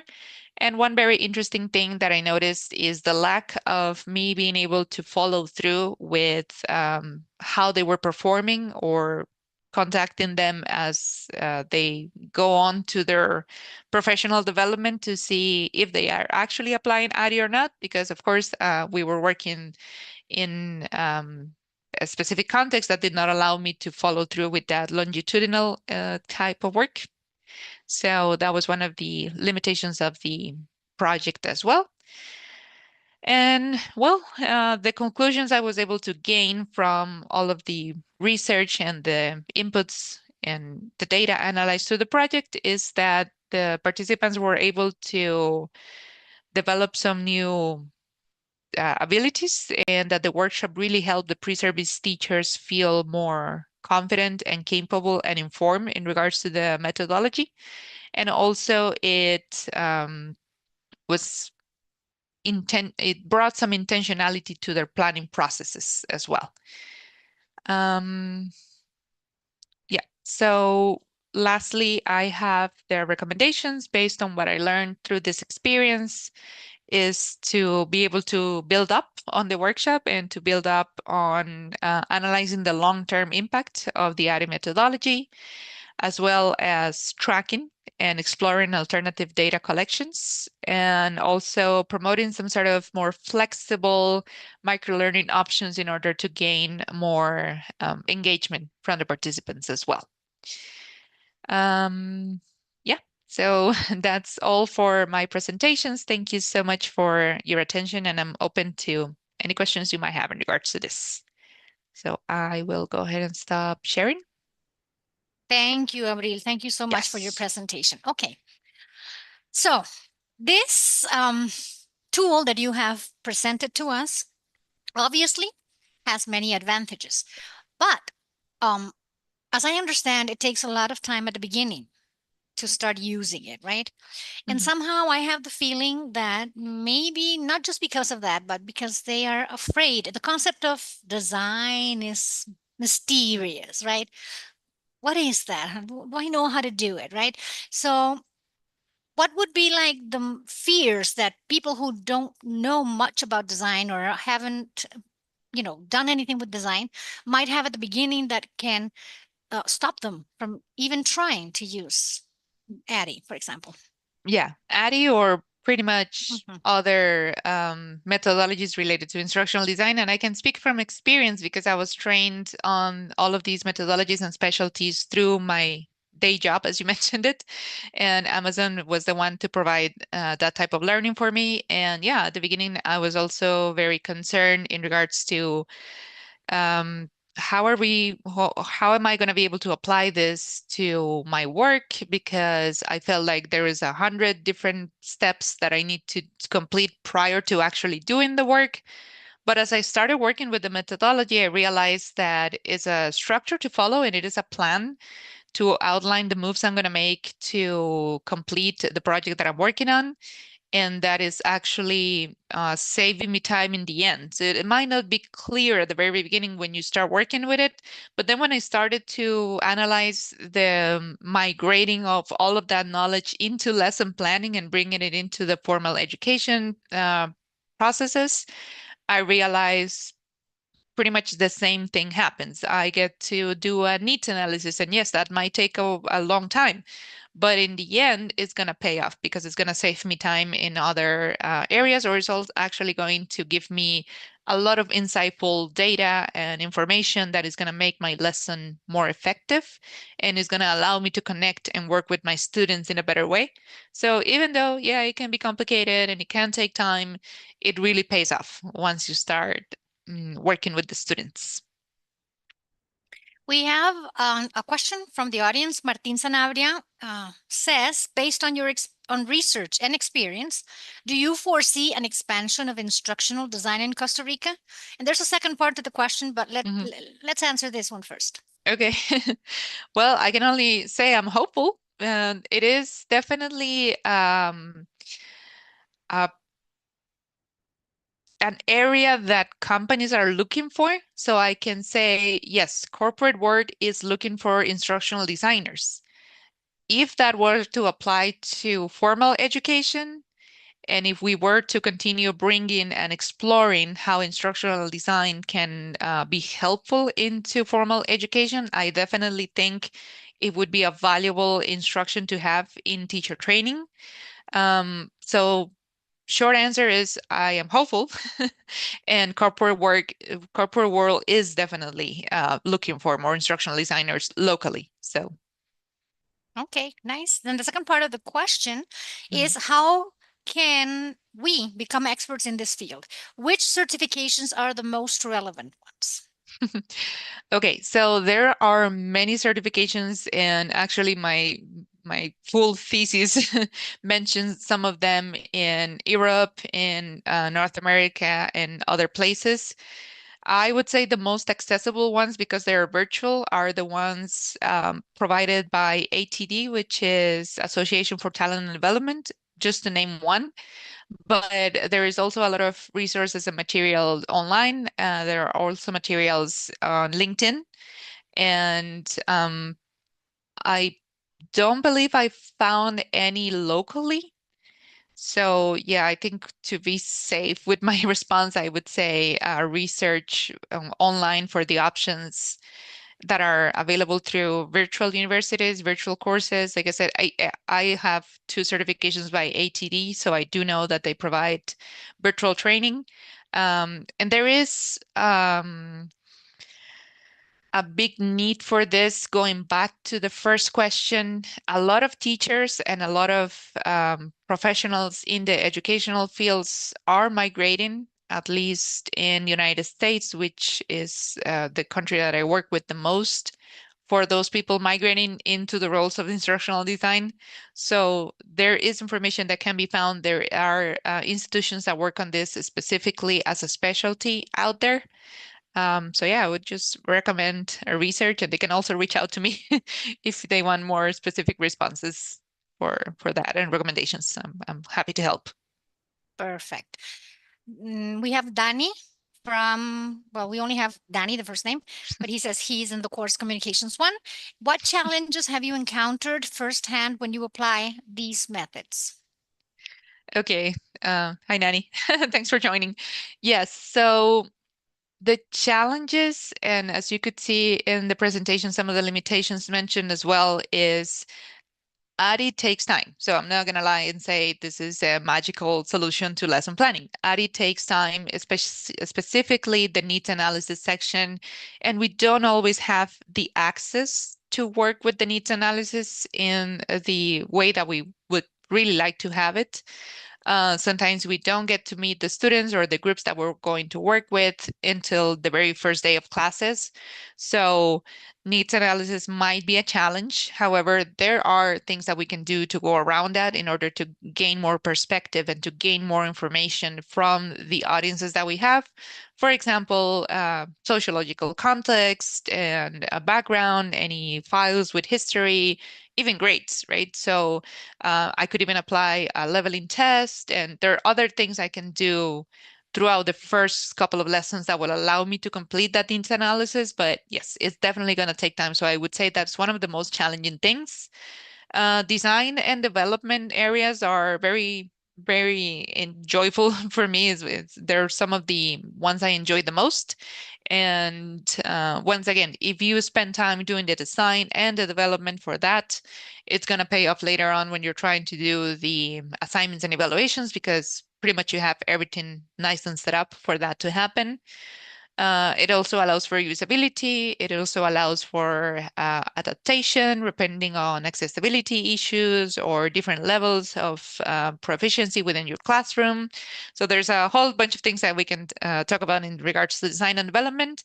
And then there is evaluation. Evaluation for me is key as well. And the results also show that it was one of the areas that people were most interested in, because it allows you to do something that teachers are not really used to doing, not because of something negative, but maybe because it's not part of our training and instruction to begin with. We are used to know evaluation as me testing the students' knowledge and, grading and running assessments and doing all kinds of things to make sure that I am able to prove that they learned what I wanted them to learn. But evaluation in ADDIE is actually looking in the mirror and analyzing your content and finding gaps and finding why this learning experience was successful or why my learning experience was not what my students needed, and how can I iterate and make that better for either the next time around, or if I still have time to course correct within my same course, then do that. So yeah, I think evaluation is easier to have happen throughout, let's give the example of a quarter course in UAM, and it's definitely something that gives a lot of information in order to adjust and provide a better experience to the students. Are there any special characteristics that a good designer must have? Patience, creativity, and there are definitely some technical aptitudes that you must develop or must be open to have. As you were just mentioning now, right? There are some teachers that might have a resistance to learning new tools. And that was one of the things that happened throughout my workshop. I presented a new tool. It was brand new to them. They work even with a trial version because it's a tool that it's premium and other features you have to pay for. But yeah, when they started working with the free version, they were pretty much in panic and they felt like it was too much and it was very different. But once they gave it a shot and they had some uh, change of attitude towards it, they realized it wasn't that hard to learn. So I think having an open mind, having the patience with yourself to allow yourself to learn something new as well. And I definitely think creativity.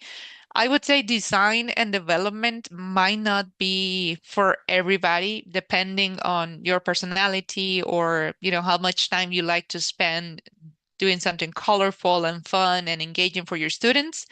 But that's the good thing about ADDIE. You can either outsource that section to somebody else if you have the opportunity, or you can become a specialist in any of the other areas and find the advantages that work for your specific style in each of the stages, because they're all very different from each other, but in the end they connect. So if you're not big on creativity, you're not big on design, you're not big on math, and you don't want to do deep evaluations, you can focus on one of the areas and still get some results out of it. Seems like a pretty flexible tool. So thank you so much for sharing this information with us and the results of your research. We really appreciate that, as well as the comments and the questions that we have from the audience. Thank you, Auril, very much. Thank you for having me, and thanks everybody for the questions and for paying attention to me in this presentation, and have a nice rest of your day. Thank you so much. Okay, now if you allow me, I am going to switch roles, right? I have been the host and moderator, but now I would like to share with you a research that I conducted last year.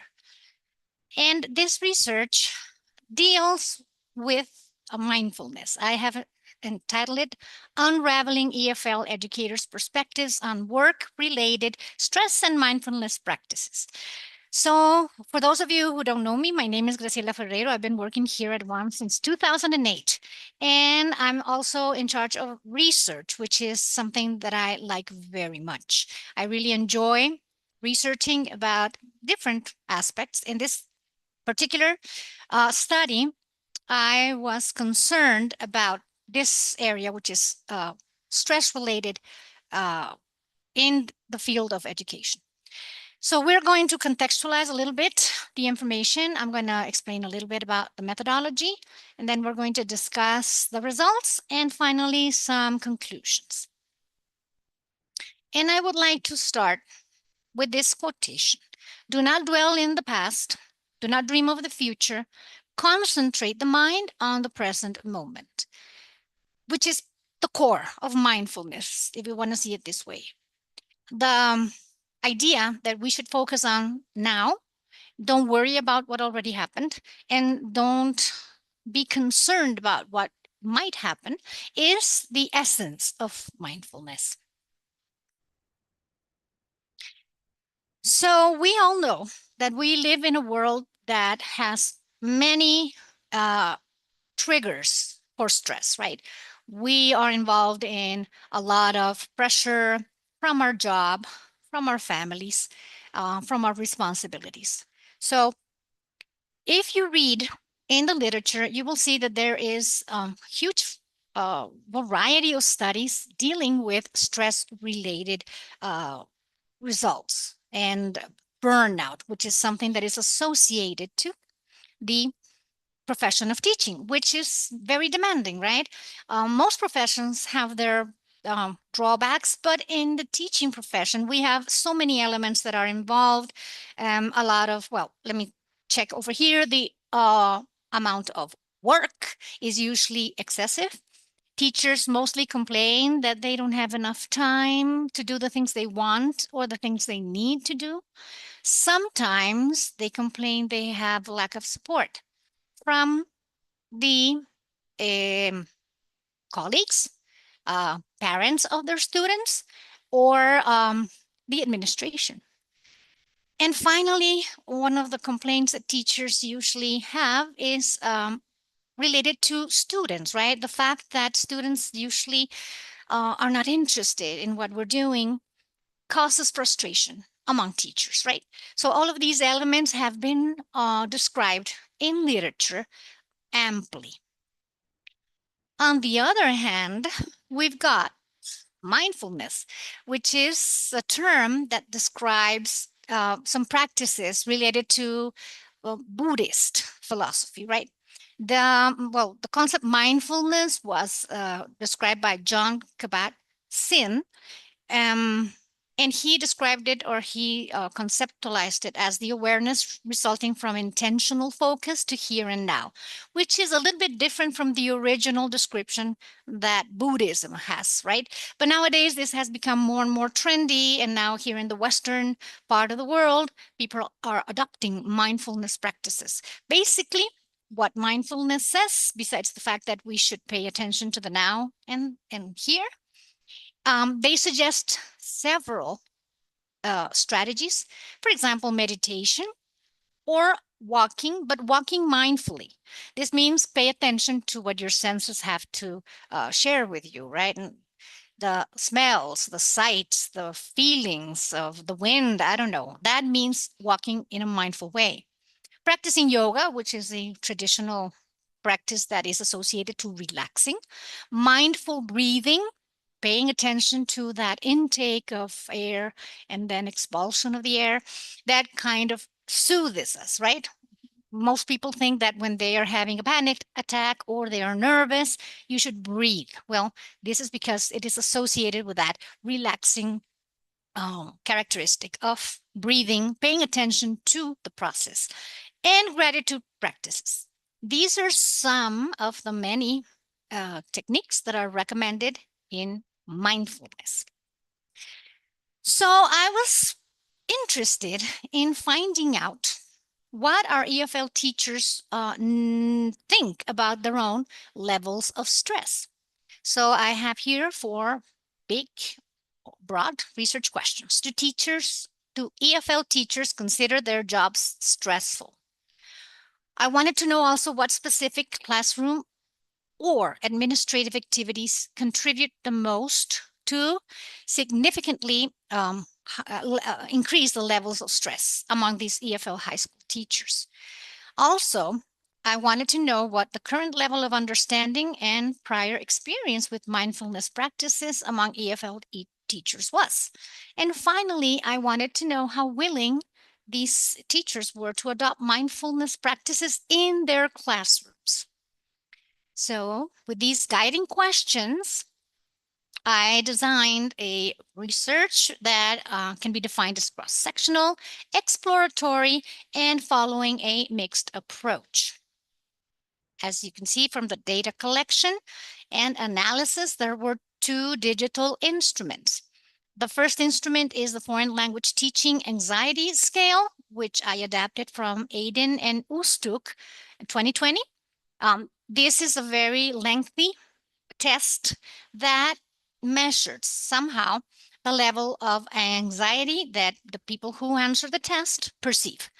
I reduced it to 21 items, and there was also a questionnaire to include Likert scale items and also open questions to get the perspective of the opinions, the perspectives and the ideas of the teachers, because the first instrument was focused on measuring the anxiety level they perceived.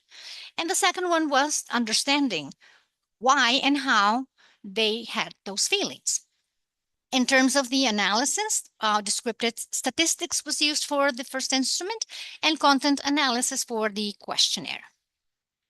Now, the participants voluntarily, they were active EFL teachers in high schools in Costa Rica that were partaking in the licenciatura program here at the university. The instruments were given to two cohorts ranging around 50 students, more or less. And of course, this was a volunteer participation.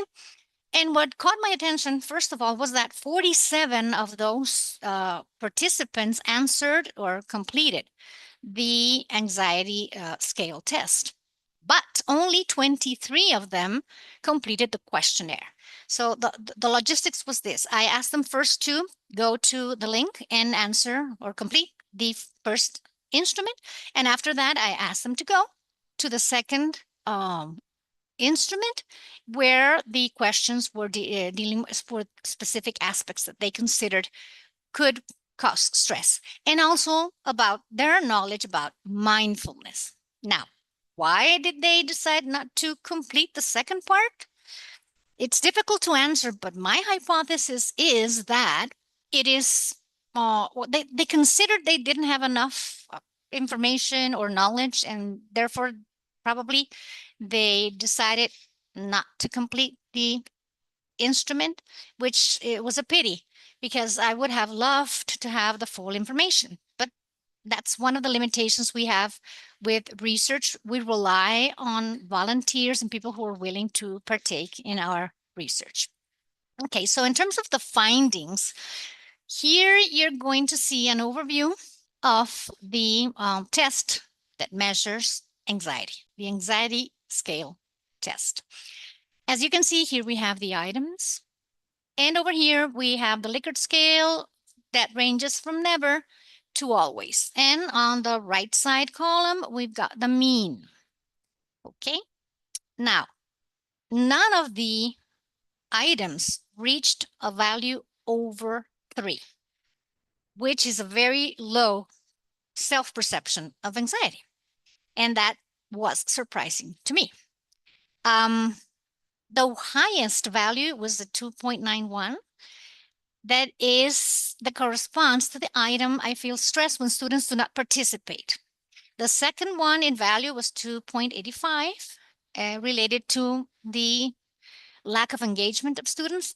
And the third one, 2.5, was related to pronunciation mistakes.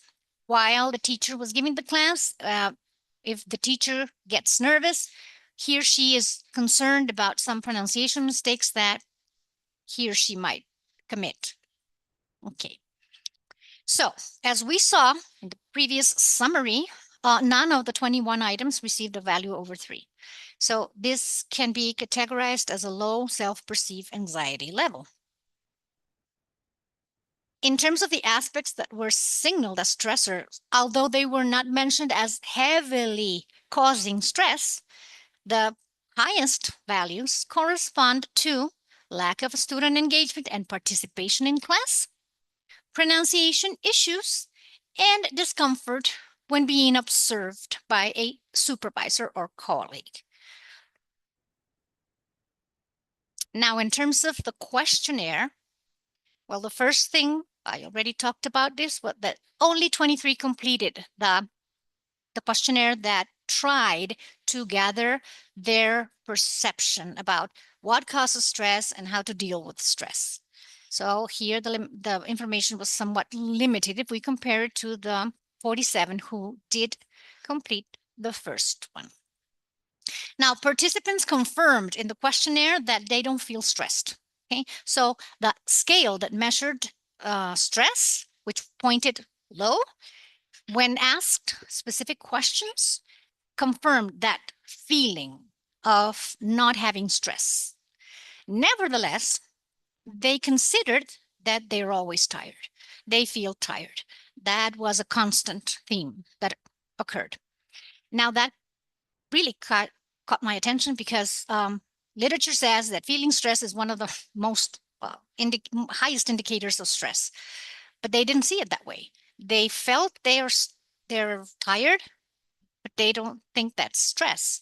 So that got me thinking, maybe this perception that they have was not 100% accurate, because for whatever reason, maybe they got used to the feelings of being tired, being disillusioned, and they don't consider it to be stress, but they are elements of stress. Maybe another variable could be the years of experience, because the participants who completed the questionnaire ranged in a mean of 6 years of experience. So the more experienced teachers are, probably they already know how to, deal with these elements that might cause stress, and therefore they did not consider themselves to be under stress. The aspects that were mentioned as stress generators are coherent with the previous ones that I mentioned in the scale of anxiety, which were student behavior. But here they mentioned classes, which we know can be complicated to deal with, with 35, 40 students, and lack of resources, which is a reality that many EFL teachers face here in Costa Rica, especially in the public high schools. And these results are coherent or aligned to these research conducted by these authors in 2024 and 2023. One last question that was included was what they knew about mindfulness. And here the mean is 3.6, which is high. So the participants in this study had some knowledge, or they expressed that they had knowledge about what is mindfulness. And they also expressed the techniques that they use to minimize stress. The first one they mentioned was be better prepared for class, which is aligned to Irhama, Verdani, Pasaviru, and Listari. And this indicates to me that they are very committed to their work, because they take the time to prepare better. Okay, so they can face any contingency in the class. And the mindfulness techniques that they mentioned that they used, which were also mentioned in this study, were breathing exercises, meditation, and walking. But other techniques that are associated with mindfulness, for example, practicing yoga or keeping journals or having gratitude practices, were not mentioned. And the last question from the second instrument was, do you believe mindfulness practices with your students would be beneficial to lower levels of anxiety in the classroom? And an outstanding 95% said yes, which indicates that the teachers would be willing to include some of the practices they use on their personal life in class with the students. Now, the question is, how?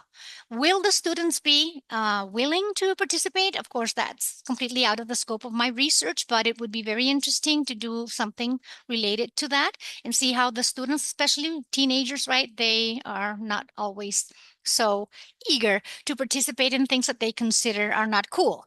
So maybe there would be some sort of, reaction to that. But it would be interesting to do a research about that and see how the students would react to the possibility of including these kind of techniques to release the stress that sometimes, accumulates in the classroom scenario. So for the conclusions, in survey EFL teachers that participated in this study, who are all non-native English speakers with some years of experience in the Costa Rican context, have manifested a low or very low self-perceived level of stress in the FLTA test, which, to be honest, was very surprising to me. I was expecting different results. The aspects that resulted in higher levels of agreement in the open item responses, although not significant enough to be considered stress triggers, are related to students' lack of engagement, low participation in the class, and misbehavior in class. The teachers recognized feeling tired, which definitely is an indicator of stress, whether they recognized it or not. Participants acknowledged using breathing, walking, to cope with stressful situations, but practicing yoga, making gratitude lists, and other mindful strategies were not considered. Almost all of the participants agreed that using mindfulness techniques in the EFL classroom might prove beneficial for students. So although this study was, had few participants, it would be limitations is that we did not have a huge sample. I think it would be very interesting to expand this and find out if indeed Costa Rican high school EFL teachers don't feel stressed. That would be interesting.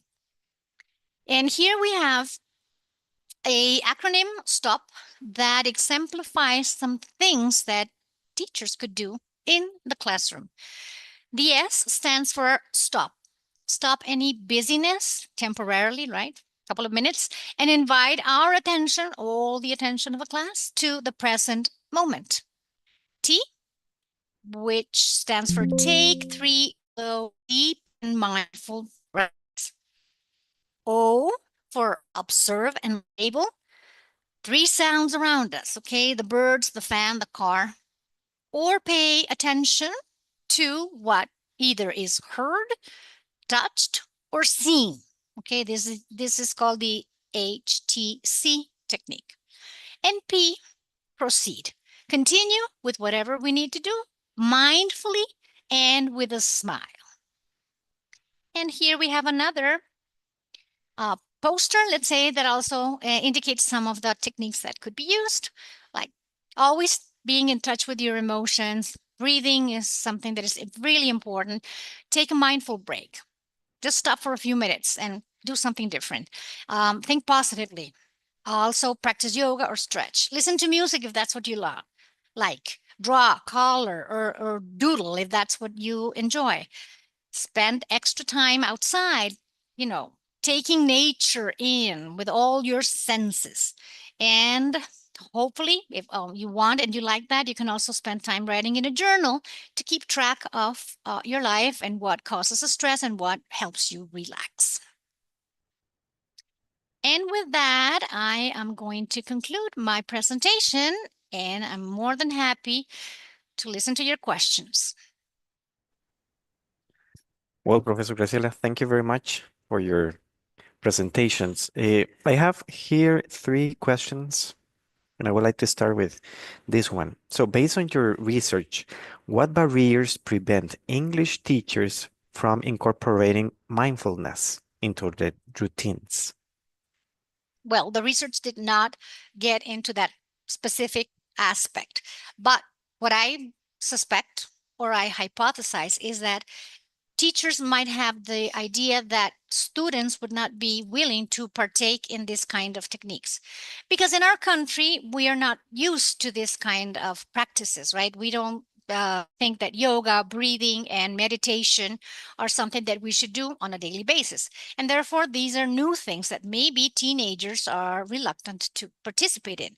So I think that teachers are a little bit afraid, right, to implement these kind of techniques because they think that maybe they won't be accepted, but maybe they should try 1 or 2 little by little and, kind of see how it works. And based on that, they could continue to implement it if the students react positively. Excellent. Here I have a question by Miriam. So it says, do you consider feasible for institutions to offer spaces such as yoga classes, as you mentioned, to help teachers deal with stress, and do you believe that it will benefit the students as well? Okay. A happy teacher makes happy students. It makes sense, right? Everything is connected, right? If we take a look at Krashen, who said that anxiety should not be part of the classroom, this means teachers and students, right? Because definitely a teacher who is stressed, anxious, not feeling so good, whether he or she is trying to prevent that to contaminate the class, it will, because we're humans, right? So I think that if teachers are relaxed and they feel better, this is going to transmit a positive energy in the classroom. As for having institutions provide spaces for practicing these kind of techniques, I think the students, the institutions need to understand that, again, this is something that is going to promote benefits for everyone. And it's not so hard to think that we can have a small space in the institution in which the teachers can relax, they can practice yoga, do anything that they like and prefer, and that's going to re-energize them. So I think that with convincing them that this is something that will eventually provide positive impact in the atmosphere of the institution as a whole, I think that maybe we can achieve that. The institutions provide that kind of space for the teachers. Okay, excellent, Professor Ferreira. Thank you very much for the presentation. I think it's really clear, and we hope to see more findings in this, right? Yes, thank you, Franklin. Thank you for your questions, people. And this will conclude a little bit earlier than we had expected, but we had presentations that went very smoothly, and sometimes we didn't have that many questions. So we have finished with the scheduled presentations for today. And we've also finished the symposium. So as we bring this event to a close, on behalf of WAM, I want to thank each of you for your participation. Whether you were a presenter or a member of the audience, these conversations that we shared and the questions that you've raised really contributed to make this gathering meaningful, which was our intention. To all of our speakers, we're extremely grateful. Thank you for giving us this information or topics to reflect upon. The ideas shared here are meant to travel with you and to influence your work, spark new collaborations, and perhaps challenge some of our existing assumptions. Many thanks to the distinguished speakers once again for sharing their expertise, to our organizing team for their dedication, and to staff members here at WAM for making the symposium a success. We apologize for any little glitch, but that is inherent to live streaming. And before we sign out, I would like to extend an invitation for tomorrow at 10 a.m. when I will hold a special session about the use of APA through Teams. So on the chat, my colleague Paulina is presenting the information, and we really welcome you to join. Feel free to join and clarify any doubts that you may have about the APA format and how to use it in the academia. And with this, we conclude this event. We thank you profusely. Have a great evening and see you next time.